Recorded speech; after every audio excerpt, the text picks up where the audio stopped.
All right, so good afternoon, everyone. It just turned to noon, so good afternoon. My name is Ashley, and I'm an assistant director of financial loans and client services. So I am here today. I'm going to give a brief um, presentation, but really, we want to leave this up to any like questions and answers that you may have.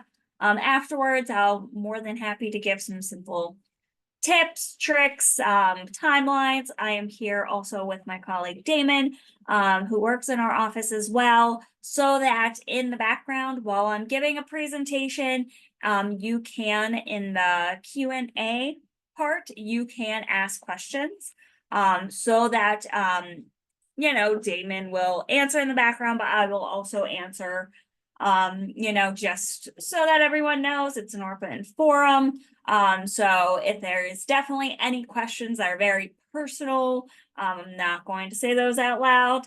But what I will implore you to do is to contact our office specifically, or you can always reach out to me with those questions after this. But what we'll do is we'll start with a small presentation, just what you need to know, and I'll give you some tips, tricks, helpful ideas, and then we'll go forward with questions and answers. All right, so all right, so here is the shared screen. So let's get this started, just basic. Undergraduate financial aid, what you need to know. So as a undergraduate student right now, we have pretty much packaged all our undergraduate students, unless there was some certain information that we needed from you or we're missing documentation. But currently, as of right now, we have packaged our prospective undergraduate students or incoming freshmen, as well as our upperclassmen students. So what do you need to know? So the cost of attendance minus SAI equals financial need. That is how we determine your financial aid eligibility. So you may, see that on your financial aid offer letter where it showed the cost of attendance, or we call it direct cost versus indirect cost. It would show you kind of what the costs are. And then your SAI or student aid index would be at the top in the right-hand corner. And that shows you what your student aid index number was. That comes from the FAFSA, and it equals financial need. So how we figure this out, so certain types of aid has need-based component to it. So if, let's say, your cost of attendance, I know this is crazy, but simple math here. So if your cost of attendance is $10,000 and then your SAI is $5,000, we would know that you have $5,000 in financial need. So certain types of aid may be more available or readily available for you. But let's say your cost of attendance is $10,000, but your SAI is $20,000. That means that you wouldn't have any financial need. So some of those types of aid would not be, available to you, but there's still aid for students that do not have financial need.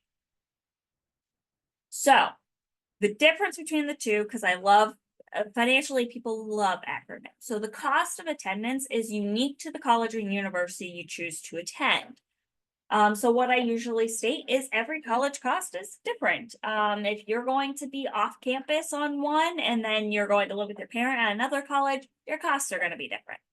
So they're comprised of both direct and indirect costs. So the direct cost, I like to say this is what you're going to see on a balance due notification, or what necessarily a bill.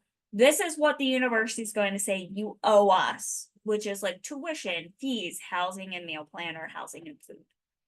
Now, those indirect costs are what you could borrow or have in financial aid to help cover, but you don't necessarily need to borrow it or have that in aid. So one of those is books, supplies, transportation, and miscellaneous. So again, if you need to use financial aid to help pay for books, it's a possibility that you can use that's your cost of attendance. Another part of the cost of attendance is that's the maximum amount in financial aid that you are eligible to receive. So that is also another thing with the cost of attendance that you may hear. If you request an additional loan and we award you up to your cost of attendance, that's what that means. With all the aid total, it can reach that budgeted amount. Now, student aid index is unique to your family situation. So this is the number that pulls from the FAFSA. So when you filed it, they gave you a student aid index number. This number is the one that follows and stays with you. That's your number. So the cost of attendance can vary between school, between different majors, different programs. but the student aid index is specifically based on the information that was supplied on the FAFSA, which is like tax information, number in household, all those types of pieces of information. Now, eligibility can change from year to year, so I cannot stress this enough. Because this upcoming year's FAFSA looked at 2022 tax information. The upcoming year, it's going to look at 2023. It's going to look then at 2024. So each year it's looking at a different tax year. So there are times where you can have it where there is a change from year to year based on like a job loss, or maybe better, you've got a pay increase. So it could change from year to year. So that is why you need to file the FAFSA and why your aid is reviewed each year. Now, for students, there's federal direct loans, and we're going to touch on the loans piece. If you have any questions about some other types of financial aid, more than happy. But we really start off with loans because at this point in time, a lot of students and parents are looking at what are my additional loan options? What are the available options for me to pay for college, to pay with balance? So federal direct loans, typically a first-year student is going to be eligible for $5,500. I say typically because there are some times where your student may have it where they had transfer credits from college and high school, AP courses. There could be a lot. So they could bump up to that second year total, but traditionally it's $5,500. Now you're going to use NSLDS, National Student Loan Data System, to view your loan history. Now, the current interest rate for the federal direct loans, this is for this past year, was 5.5%. I can tell you that I believe that has stayed, that is 5.5. But Parent Plus loans are additional options for the federal loan program. The interest rate is 8.05%. So it's a higher interest rate. What I will say is with the Parent Plus loan is that those loans are always going to be in the parent's name. It cannot go to the student. So that is one thing to keep in mind. If your student is looking at, what are options for loan forgiveness in the future? What are options for, please keep in mind that if you're using a Parent Plus loan, those loans don't qualify under those like public service loan forgiveness programs. They're always in the parent's name. Now, if a parent is denied the Parent Plus loan, so let's say you apply and you get denied based off credit history, anything like that, student can receive additional unsubsidized loan funding. So they could go from, $5,500 and get an additional $4,000 more for the academic year. So this a lot of times can help with, paying for that tuition and fees. Now, student employment and federal work study. These are different options that I always implore students to use. So federal work study, if you were eligible for it, it would have been on your financial aid offer letter. You have to have financial need for it. If you have any questions, you can always reach out to our office to say, hey, why did I not receive it? Am I eligible for this? But what you want to keep in mind is that this money, if you had it on your financial aid offer letter, does not go towards paying the balance owed. It goes to the student in the form of a paycheck if they work on campus. So really with any type, this is kind of like you're starting into the job force. You're doing the job applications, you're doing the resume cover letters, and then you work up to 20 hours. So that's the highest, but most of the students work about 10 to 15 hours a week. You must be enrolled in classes full time in order to utilize this. Now, if for some reason on your financial aid offer letter, you did not have federal work study listed, there's also student employment. So student employment is non-need-based work opportunities. So you are still able to work on campus with not being awarded federal work study. It's just if you are awarded federal work study, you can look at both options. But if you are just you weren't eligible for federal work study, then you would only be looking at student employment. I give this caveat that there is, good reasons to get a federal work study or student employment job. If you're working on campus, a lot of times, employers will know that you're a student and will be willing to work within your schedule. Also, a lot of these jobs may not pay as well, but it gets you the experience. So when I was a upcoming freshman, like I was like less than a month, I started in the financial aid office as a federal worksite student at the University of Pittsburgh at Johnstown. Did all 4 years there, and then I moved into a counselor position at one point when I immediately graduated from college. And then because of those opportunities that were given to me, or as I worked for federal work study, then I was able to go to an employer where I got my master's while working, also then got promoted to assistant director. So, and those experience would not have come if I wouldn't have had the experience going into it. The references, and especially now in this job market, there's a lot of times where it's like they want experience, they want so there's a opportunity for education with it, but they also want the experience. Some of these federal work study jobs on campus, I've seen some where they're working at the Children's Hospital. I've seen Carnegie museums. I've seen where sometimes just working in the bookstore, but these opportunities help you earn money while you're in school and also learn how the job market works, get you those references that you'll need later on. So important sites, and this is just QR codes if you want to have those.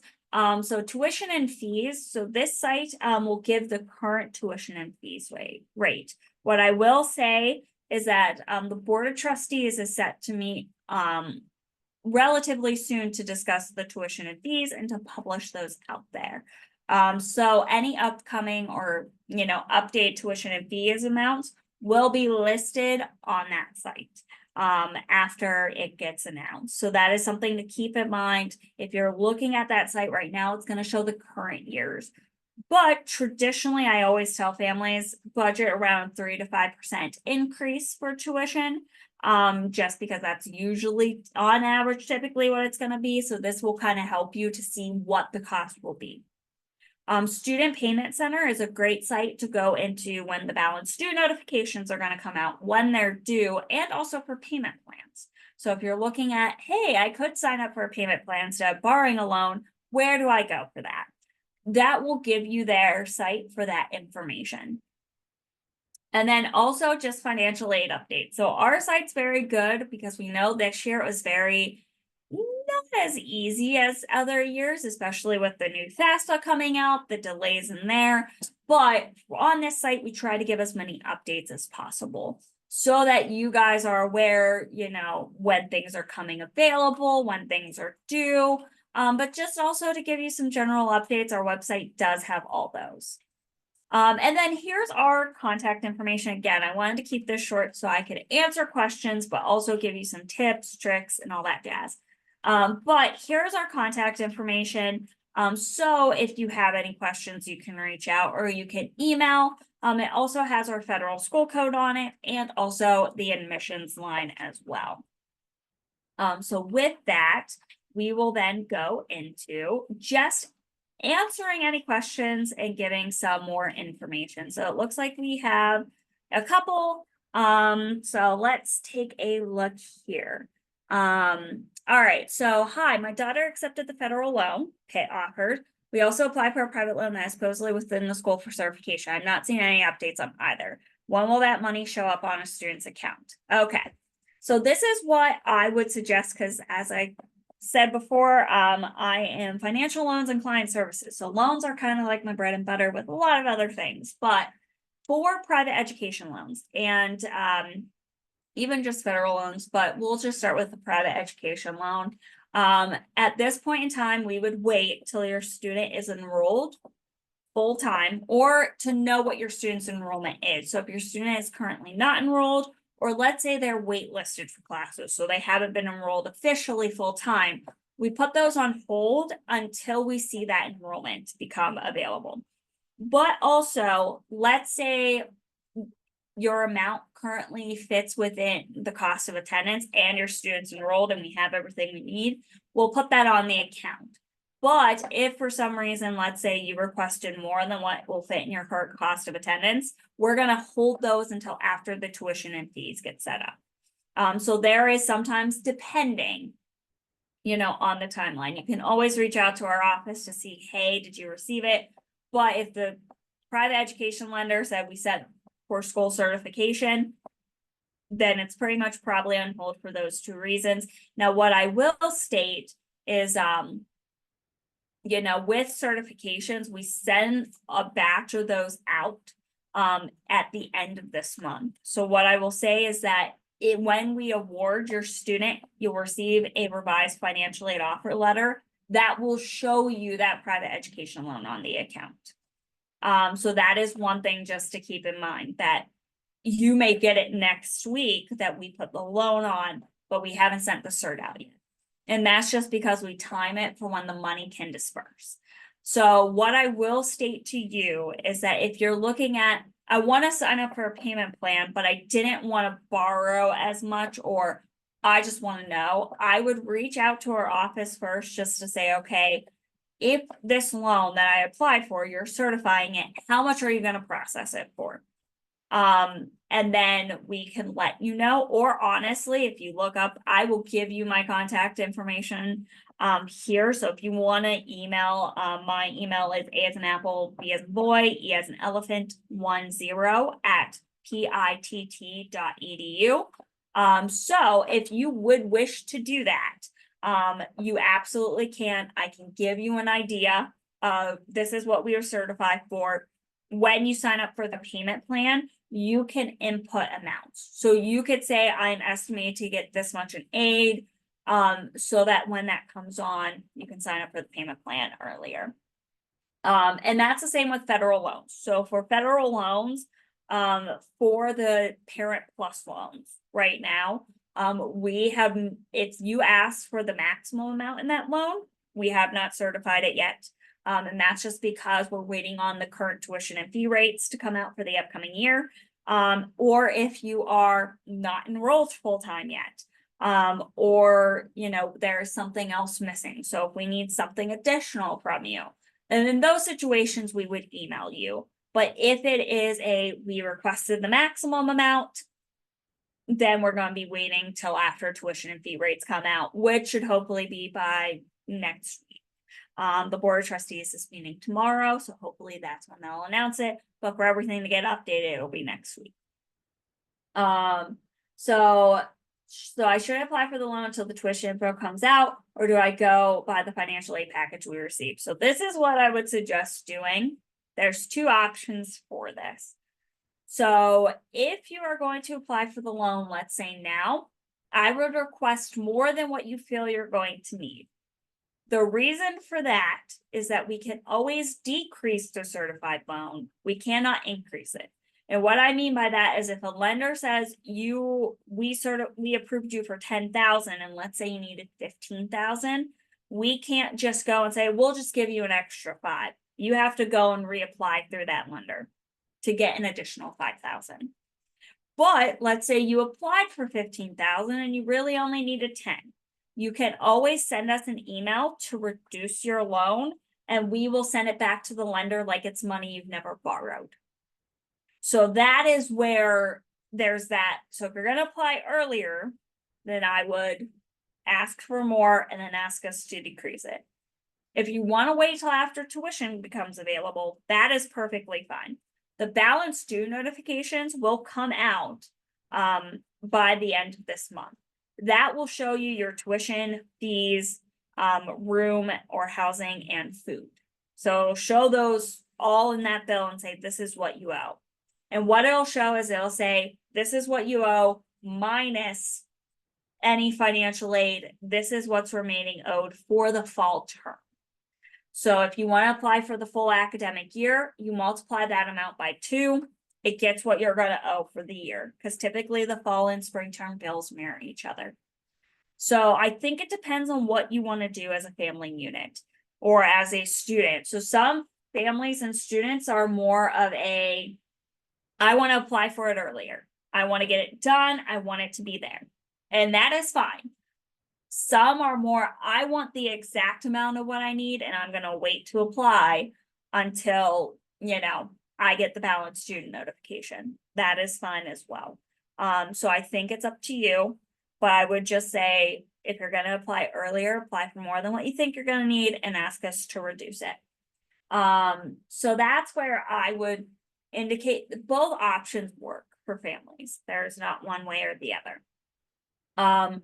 With the types of loans right now, I will say if you guys are applying for Parent Plus loans and private education loans, once we are able to process them, they do take some time to process. So let's say you did after the balance due notification, you applied immediately for a Parent Plus loan. It takes about 7 to 10 business days for the process for us to receive it and for it to get on your account if everything works. Not works, but is good to go. Like you have all the information we need, you accepted all your other aid. So there will be some times where, it may take a little bit longer, but you are always able to reach out to our office. It's just usually I say wait about 2 weeks after you apply for the loan before you reach out to us, because we're in that 7 to 10 business day processing window. But that is definitely something that you are able to do. Now, some of the things that I just want to kind of give you updates on, or just as as you're going through this process. So make sure that you are, filling out information as needed, or really looking at the financial aid emails that come to you, and also from Student Payment Center. So I will say that coming up, and it's on the Student Payment Center's website, but let's say July, it's going to be this month, you're going to get a balance due notification for the fall term. Now, if you have it where you are not enrolled, full time yet, your bill is going to look different than what you think it's going to. And that is just because that bill is going to reflect what you're actually enrolled in. So if you see a tuition amount and you're like, yeah, this is not correct, don't apply for a loan based off that. But they'll send balance due notifications. If you have not yet, I would have your student set you as a parent up as an authorized user. So an authorized user will also get an email that says a balance due notification has come out.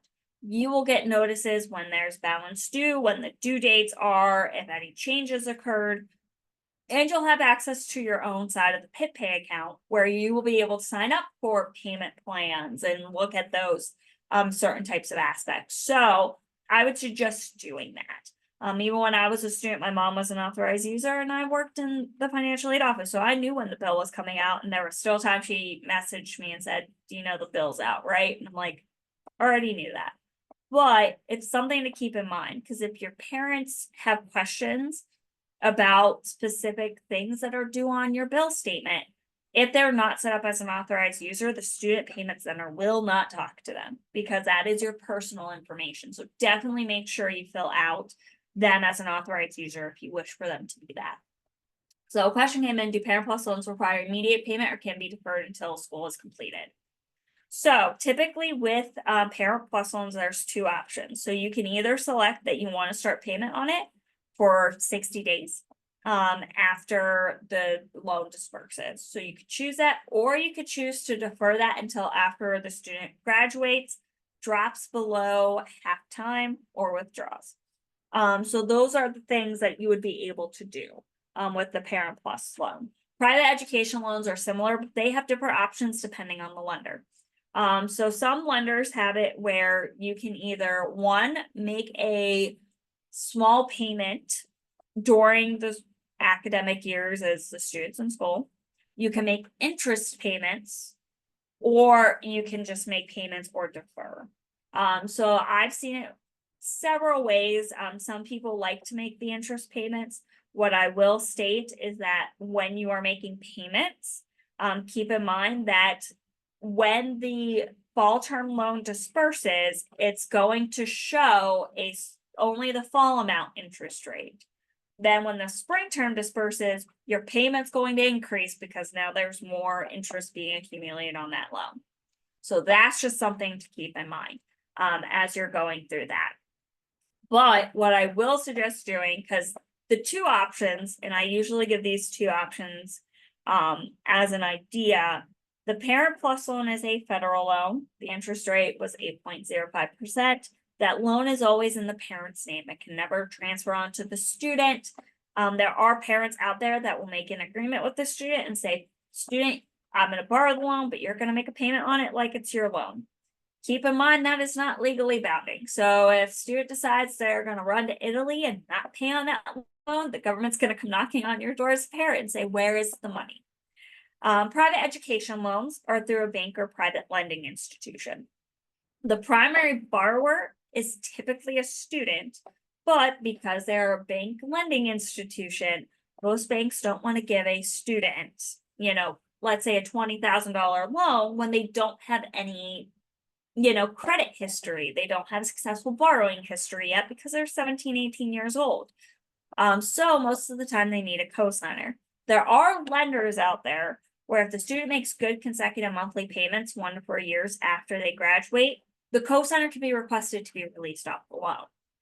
But there's so many lending options. I get asked all the time, is there specific, lenders that we should go with? What I suggest doing is if you type into any search browser, fast choice pick. So like instead of running slow, you're running fast, choice, like you're choosing something, Pitt, P-I-T-T. That site will allow you to compare up to 5 private education lenders side by side. So you can look at interest rates, you can look at the borrower benefits, you can look at, can the cosigner be released, and pick the loan that's best option for you. It's very easy to go on, parent sites and, social media where it's like, you have to do it this way. One size does not fit all.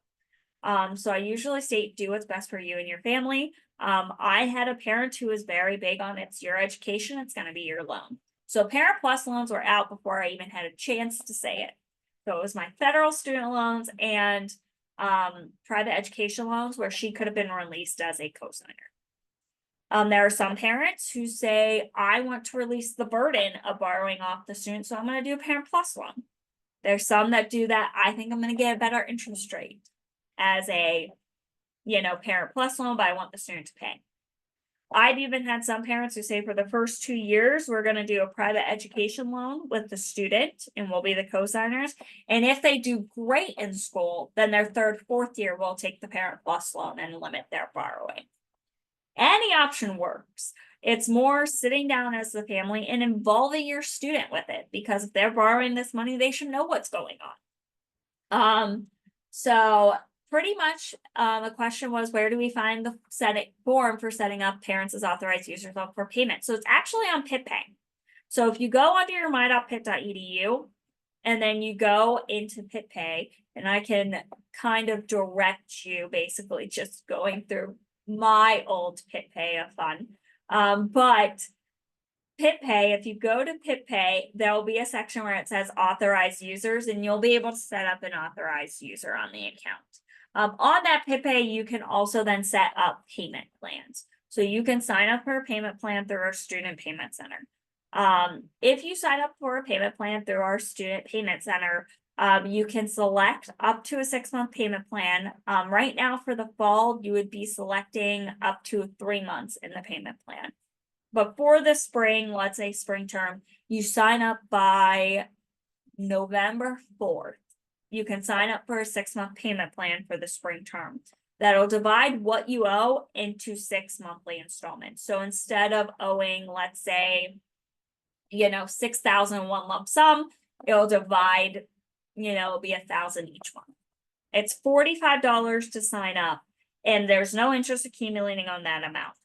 So this is also another thing where I talk to families and I say, also don't sign yourself up for a payment plan if you cannot afford to do the payment plan. And why I say that is because some families, definitely want to limit borrowing, but they're like, this is stretching me thin doing the payment plan.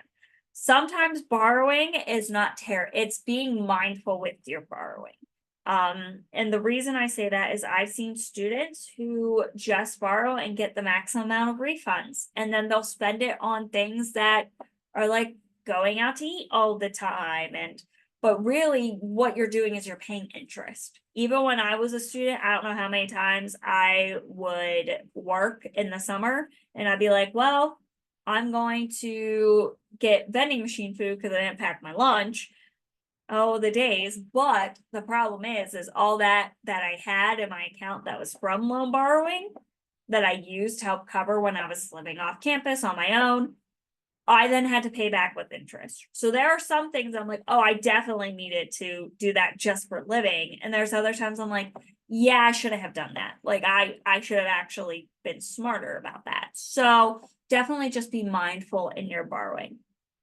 The balance due notifications coming out this month, they will not be due until mid-September. So that gives you time to apply for loans, to get everything in order. I don't want it to be where you guys, because it can be a panic. It truly can be. So definitely what I would do is just start looking at the options now. You don't have to apply right now if you're like, I really want to see what the actual tuition and fees are. But maybe this weekend, sit down and say, okay, let's talk about the different options. Which one do we want to go with? And that's just having that discussion with your family. Then you have it with we talked about student payment plans. Let's talk about, Pitt funds me. So there's a lot of times we get asked the question of, what type of scholarship opportunities, what type of outside scholarships are available. One of those is Pitt funds me. So Pitt Funds Me has institutional endowment awards as well as 15,000 plus outside scholarships that have embedded as good and reliable resources. So even as your student may right now be like, there's really nothing right now for me. What I would do is just say like once a month, go in, see what options are available. Because you never know when an outside scholarship opportunity is going to open up. For the institutional endowment awards that are on Pitt Funds Me, I like to call them donor specific, where a donor gives money to the school and says, we want to give to students who are sophomores, juniors, seniors, who are history majors, who have this GPA. So a lot of these, because they're looking at specific fields, specific majors, but also a GPA component to it, most of the time you don't see a lot of freshmen getting those, but they're good to know for sophomore, junior, senior, but also to really delve into if there's going to be an application, what is that timeline? What do I need to do for this? And to look, for GPAs to say, okay, what GPA do I need to even qualify for this? So what GPA do I need to maintain? So that is something also that I would tell the student once a month, just look in, answer the question, see what may be available.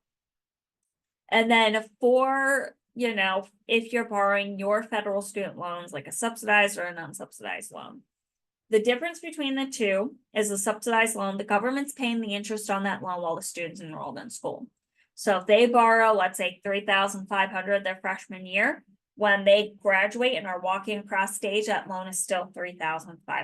There's no interest that accumulated on it. But let's say they have the unsubsidized loan they borrowed for $2,000 their freshman year. When they're walking across the stage, it's $2,000 plus interest that's accumulated. So that is something to keep in mind if you're looking at what loan would you rather have over the other. But if you plan on taking those and you haven't done so already, you need to complete a master promissory note and entrance counseling for those loans. And that will allow it that those loans will disperse. So the promissory note is you promising to pay the loan back.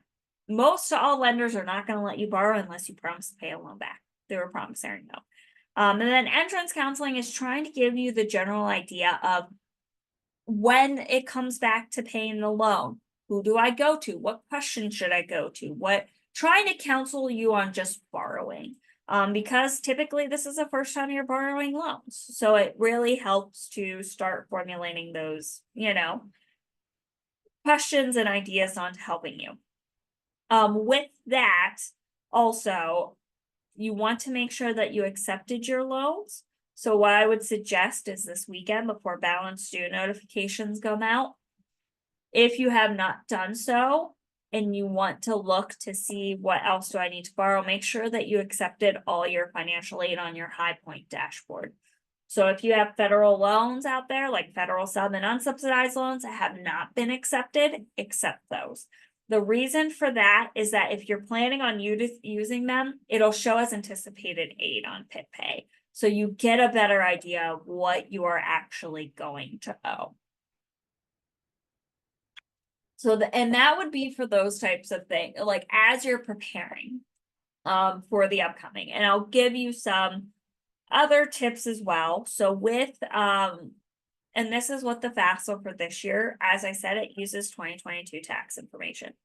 So if for some reason you had an extenuating circumstance, so extenuating circumstances, like some of the examples are job loss, or parents divorced separated, or a loss of a parent, or if you had something that made it that your current financial situation is way different than what you reported in 2022, definitely reach out to our office via email to kind of go over that. So there may be a possibility to look to see, is there any additional aid that could be available? Is there a process to update your FAFSA? Is there a reason to update your FAFSA? So that is one thing that you as a family unit would know, that you can reach out to us with those questions in that vein. And with the Student Payment Center, it gave that QR code, but they are also extremely helpful. So when you see your balance due notifications, if you do have questions, definitely reach out to them and to ask if you think your bill is incorrect, if something's being charged differently. So is a High Point dashboard the same as PeopleSoft? Correct. So it would be the same. It's just from the student side, it's High Point, where they would accept decline their loans.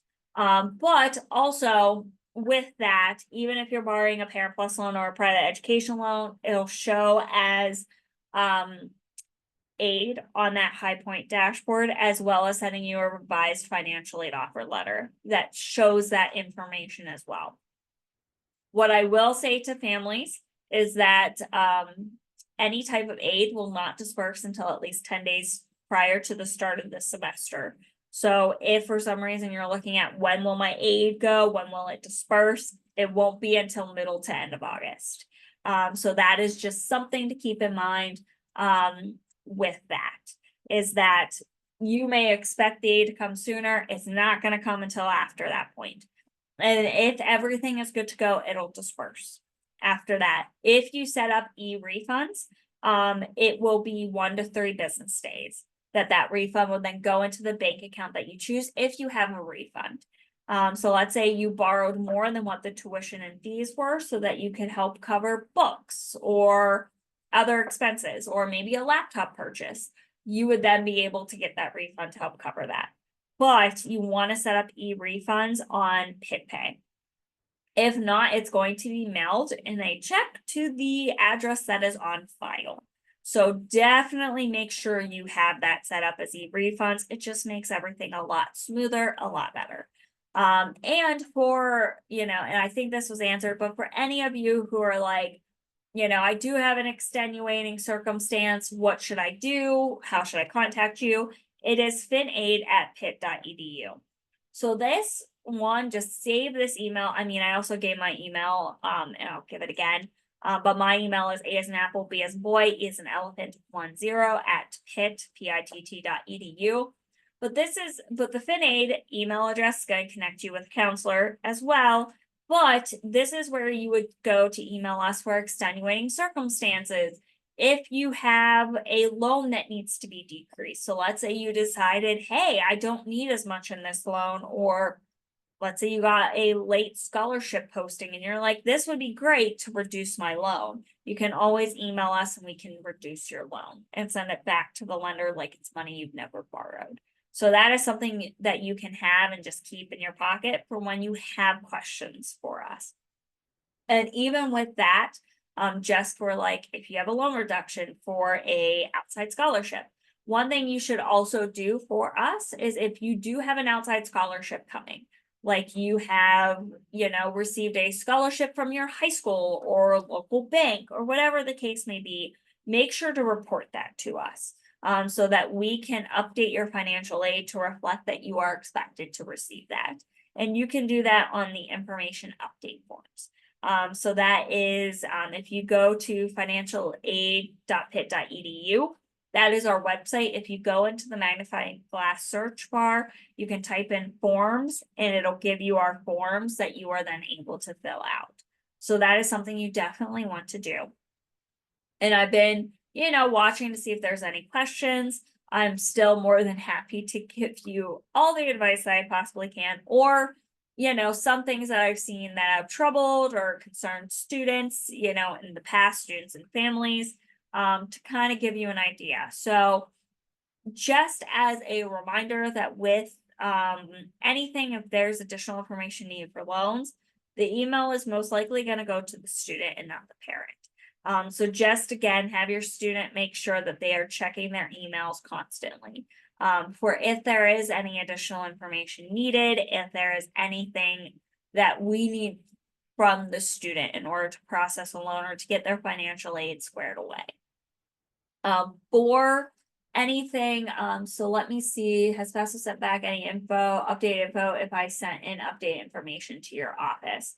So typically it depends, but what I would do is reach out via email, or you can email me to our office to ask for that. So right now, what I would suggest or even indicate to you is that any update information, once you submit through FAFSA, it takes about 3 to 5 days for our office to receive that. So that sometimes can be the delay. Also, you want to make sure to have our school code on it, or we will not receive any updated information. So that is 008815. I will say for any students that may be on here who had an extenuating circumstance that they had already emailed about and already submitted documentation, we had just gotten word from, the Department of Education that we're starting to be able to make corrections. But even then, it's a slow process. So definitely what I would suggest doing is just, being patient, but you can continue to reach out to say, hey, where is this at in the process? And we're more than happy to give that to you. It's just because of FAFSA for this year, it kind of got delayed a bit, more than expected. But I've also seen that anything with the PA state grant. So if there's any students who are PA residents here, I will say with FIA, they are still delayed and behind.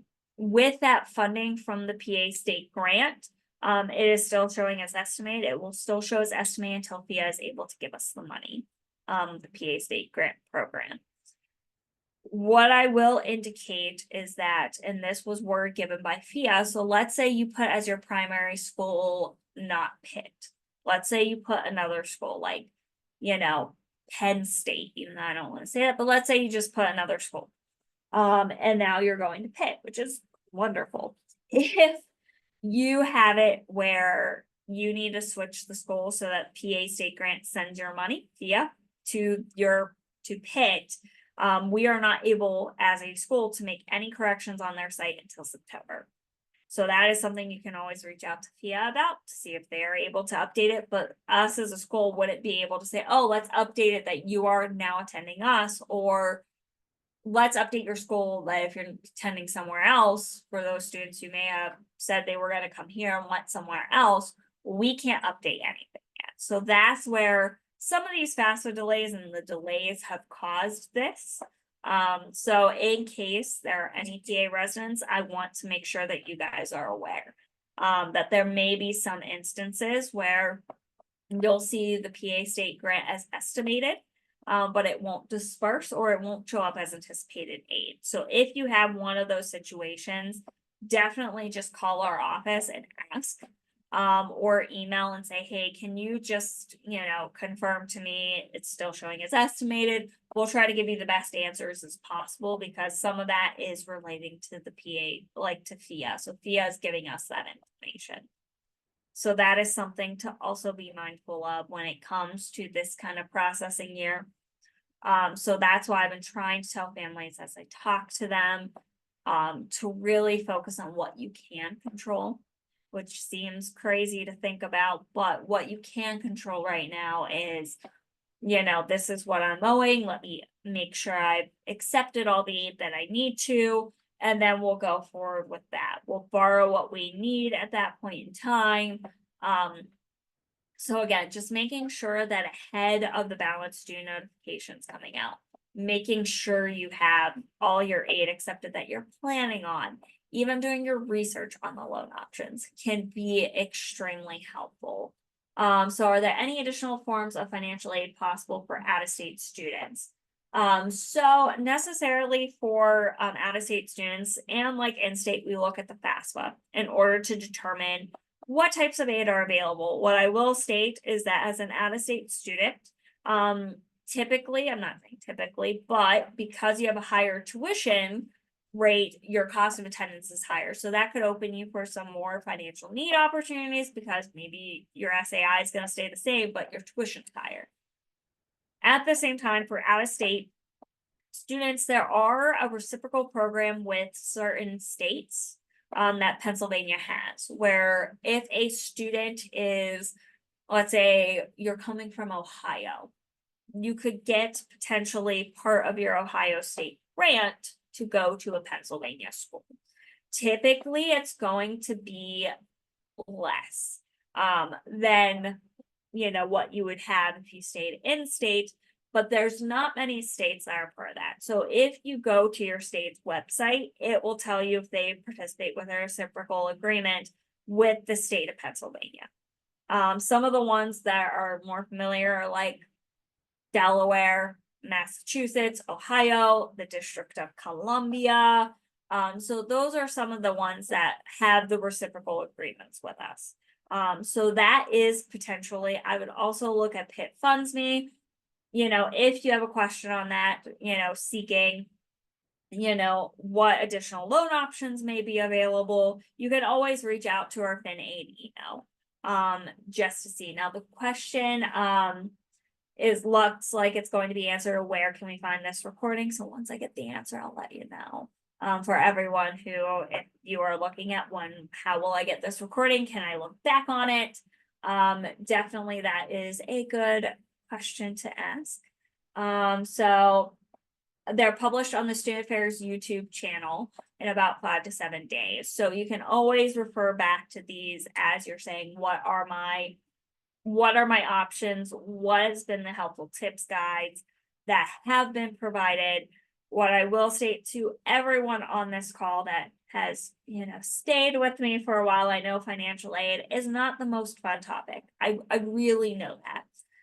But I don't want to have you guys ill prepared or having it where, as you're moving your students in, as you are starting the school year, it can be stressful enough.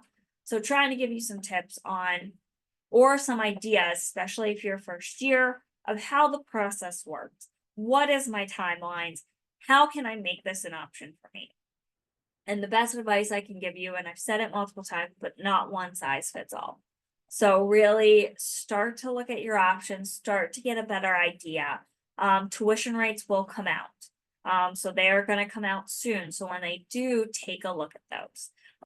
See what, your estimated bill's going to be. Those are the things that you have in your power now. That you are able to. Now, with any, again, outside scholarships, make sure that you report them to us. Make sure that we are aware.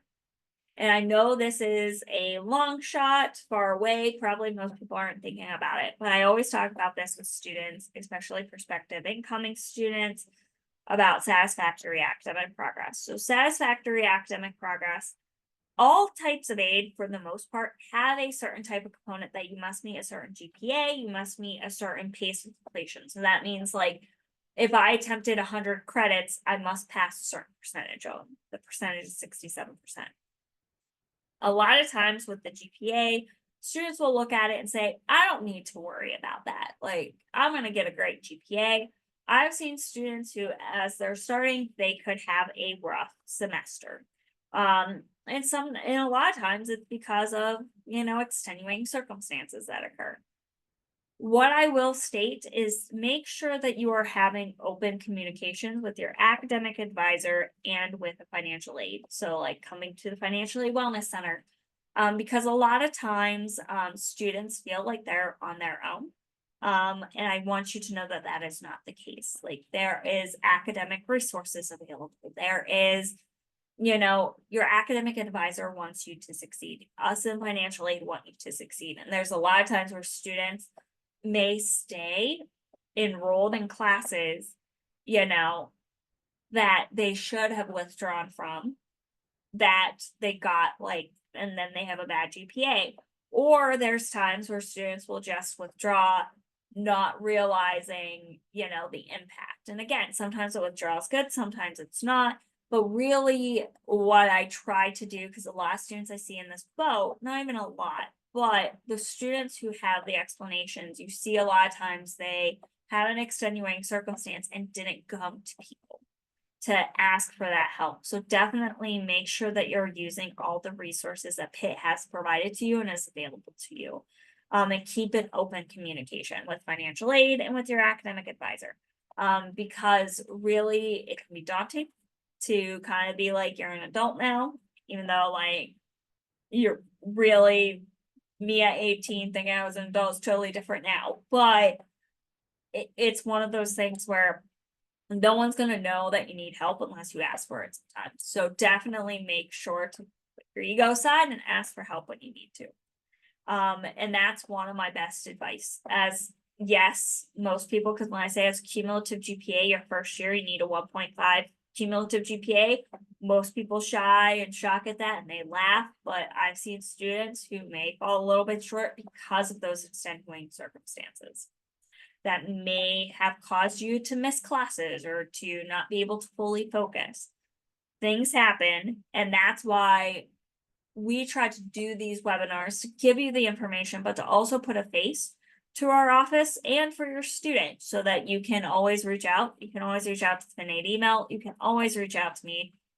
But also it makes it less that it's breaking the barriers down so you don't feel like you can't come to us with these questions that you have.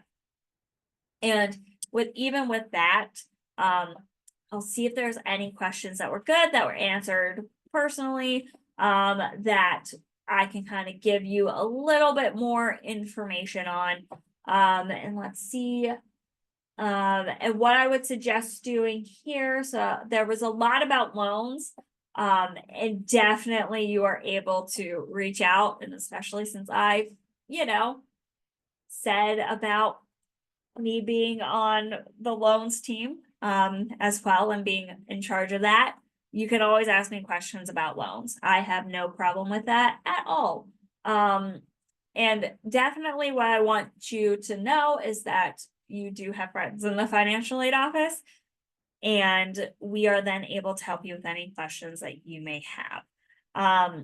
As a student, I can give you that my best advice is asking for help when needed, and also making sure that you utilize resources at the university for you to succeed in the future. And as a parent, my best suggestion and tip for you guys is making sure that your student is in these conversations about financial aid. Even if you're the one who's borrowing the loan, making them understand how it works, how the process is, what the bill looks like. Even then, I've had students who call in and you can hear their parent talking and saying, this is what you need to ask.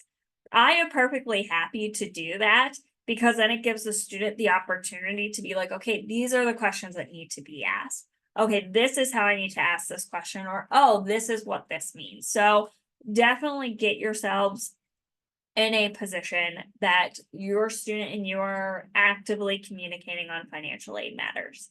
But we really only have 4 minutes left. I can give my contact information again and our office. So for our general office, that number is 412-624-7488, option 2 for the phone. So just make sure it's 412-624-PITT or 7488, option 2. Our email is fin, so FINAID, so finaid@pitt.edu. And then if you want to reach out to me, my direct email is A as an apple, B as a boy, E as an elephant, 10@pitt.edu. So especially if you have any questions or concerns that were specific to you. So let's say you have it where you are a family that has veterans in it. So you want to look at veteran services or the GI Bill. If you have any questions, about a certain type of aid you were awarded and you're not sure what it means or if it's renewable, definitely I want you to be able to reach out to us in any capacity that you feel comfortable with. So I know I didn't take the full hour, but again, it's a lot of information for that. So I want to thank you all for staying with me asking questions, listening, and being willing to, help your student. We are excited for you guys to come to Pitt, to attend, and to help you in any best way we can. So thank you guys so, so much. You have all my contact, and I hope you guys have a wonderful day. I will still be on here with Damon for about a minute or two, just in case any of you have any questions that you come upon that you really want to ask, or that something stirred up a conversation. So I hope you guys have a great Thursday, because I had to remember what day it is. It is actually Thursday. So I hope you guys had a great Thursday. Ashley and Damon, thank you so much. I'll leave the webinar open for those final 2 minutes, and we'll leave the Q&A open. All right.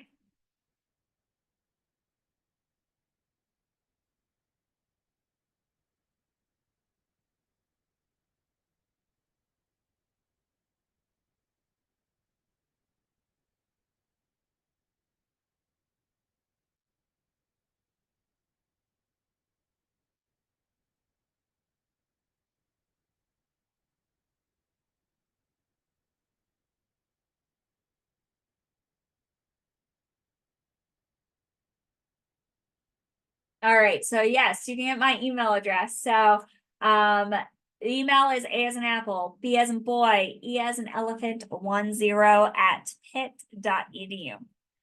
So what is the expected turnaround for an email response? So typically we give, from the time you send your email, we give about 24 to 48 hours, depending on the timing you send, but typically it's about 2-day turnaround time. And then for me, it's going to be the same, about 1 or 2, depending. Because again, and I say 1 to 2 business days, because if you send it on a Friday afternoon, then it's not going to be divvied out to a counselor until Monday, or I will not see it till Monday. So definitely, depending on the time you send an email, but definitely send that email. Takes 24 to 48 hours to send that to a counselor, but then they respond, you have that contact. And for me, it would be the same as well. So just reach out with any questions that you may have, and I'm more than happy to respond or answer. Or even if you're like, hey, I have a loan, can you double check that it's in here? I'm perfectly fine to do that. That is no problem at all. I know it can be a daunting experience, especially if this is your first student, or this is the incoming freshman year. I would say that usually most parents and students say they get better at the process within their third, fourth year after the student's just about to graduate. So in any event, you always have friends in financial aid, and you can always ask any questions. But thank you guys so much for attending. And then you have my email and stuff, so just reach out. But we hope you have a great Thursday, and thank you guys so much.